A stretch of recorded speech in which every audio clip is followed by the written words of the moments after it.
On Monday, June 2, 2025, the UK government published its long-anticipated Strategic Defence Review 2025, a comprehensive 140-page document outlining the future direction of Britain's armed forces, defence priorities, and evolving threats to national security.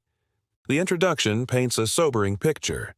The threat we now face is more serious and less predictable than at any time since the Cold War. The UK is grappling with an increasingly volatile security landscape, including active warfare in Europe, growing Russian aggression, emerging nuclear dangers, and constant cyber attacks on British soil. According to the review, adversaries are becoming more interconnected, and rapid technological advancements are changing the very nature of warfare. One stark example is in Ukraine, where drones now account for more casualties than traditional artillery. The review stresses that whoever integrates new technology into their armed forces fastest will gain the upper hand. The document outlines a landmark shift in UK defense posture, emphasizing a transition to warfighting readiness and reinforcing the nation's commitment to Euro-Atlantic security. This transformation is framed as a NATO-first strategy, with the UK aspiring to become NATO's technological vanguard. The strategy rests on 5 core pillars aimed at achieving a synergistic defense evolution. 1. Warfighting readiness, establishing a more lethal, integrated force tailored for future conflicts and reinforced homeland defense. 2.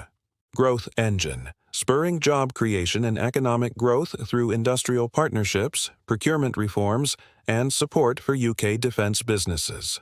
3.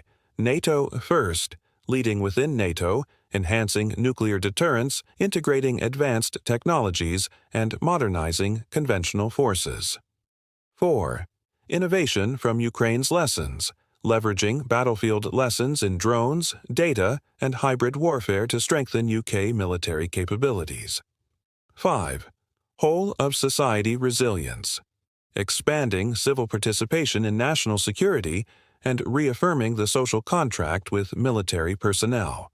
The review was shaped by a panel including Lord George Robertson, former Labour Defence Secretary and NATO Secretary-General, General Richard Behrens, former commander of Joint Forces Command, and Dr. Fiona Hill, Russia expert and former U.S. National Security Council advisor. All 3 are known for their strongly critical stance on Russia, which significantly influenced the tone and direction of the strategy. Russia is mentioned 33 times, exclusively in negative contexts. Russia is waging war on our continent, demonstrating willingness to use force and nuclear threats, and growing aggression across Europe. The review categorically identifies Russia as the immediate and pressing threat, followed by China, labeled a sophisticated and persistent challenge. Other perceived threats include North Korea, DPRK, and Iran, described as regional disruptors. The growing alignment between these nations raises alarms about a new axis of global resistance to UK interests. This mirrors U.S. strategic reviews, which since the Obama administration have consistently identified these 4 nations as primary threats. The report highlights the acceleration of technological arms races, listing quantum computing, hypersonic weapons, enhanced precision strike systems, cyber warfare, artificial intelligence and machine learning, directed energy weapons, engineering biology, autonomous systems. As in similar U.S. documents, the UK's review warns of strategic competition in a multipolar world, blaming Russia and China for challenging the so-called rules-based international order. The document predicts how a war involving NATO in 2025 could unfold. Direct attacks on UK armed forces domestically and abroad, air and missile strikes from drones and ballistic missiles targeting military and civilian infrastructure, cyber sabotage and offshore attacks on critical national infrastructure, CNI, economic disruption via cyber attacks, trade route interference, and space-based infrastructure sabotage. Information warfare aimed at undermining political stability and public trust. It also notes specific UK vulnerabilities. Heavy reliance on undersea internet cables, 95% of global data flow, dependency on food imports, about 50%, energy reliance on Norwegian gas, 77% of gas imports, need for rare earth minerals, lithium, cobalt, nickel, graphite.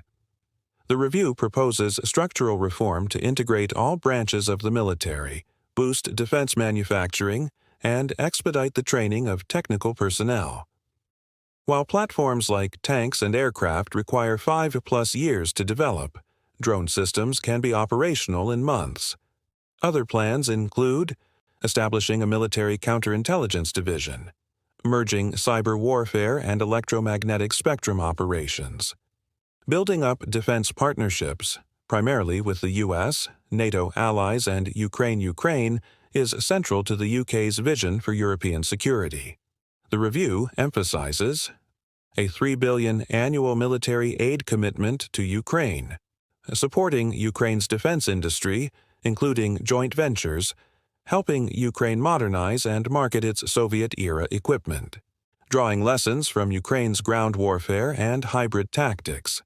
The report portrays Ukraine as both a testing ground for new military strategies and a tool for containing Russia, revealing the West's dual-track use of the conflict.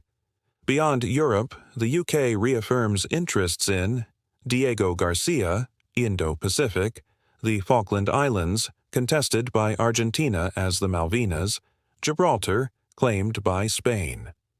The review calls for significant military investment, increased long-range missile production, new attack submarines, potential purchase of F-35A fighters capable of carrying B-6112 nuclear bombs, $15 billion earmarked for modernizing nuclear weapons manufacturing.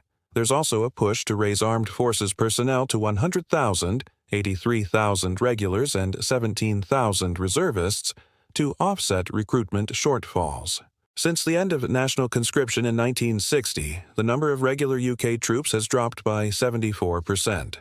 Between April 2024 and March 2025, 140 more personnel left than joined, though this is an improvement over the 4,430 net loss the previous year. In February 2024, the Defense Select Committee flagged serious issues in recruitment and retention. By April 2025, Admiral Sir Tony Radakin, Chief of Defense Staff, admitted to Parliament that these problems persist, though he claimed they were easing. The strategy introduces plans for a volunteer militia to guard airports, communications, and other critical infrastructure, particularly against drone and hybrid attacks. This mirrors similar moves by Poland and other EU states, preparing for perceived threats from Russia. Given the confrontational tone, diplomatic backlash, particularly from Russia and possibly China, Iran, and North Korea, seems inevitable. The UK's increasing belligerence, backed by aggressive rhetoric, is likely to deepen geopolitical rifts. Domestically, the review may provoke discomfort. With political trust eroding and separatist sentiments growing in Scotland and Northern Ireland, critics warn that UK armed forces could be deployed internally to manage potential civil unrest, echoing historical precedents.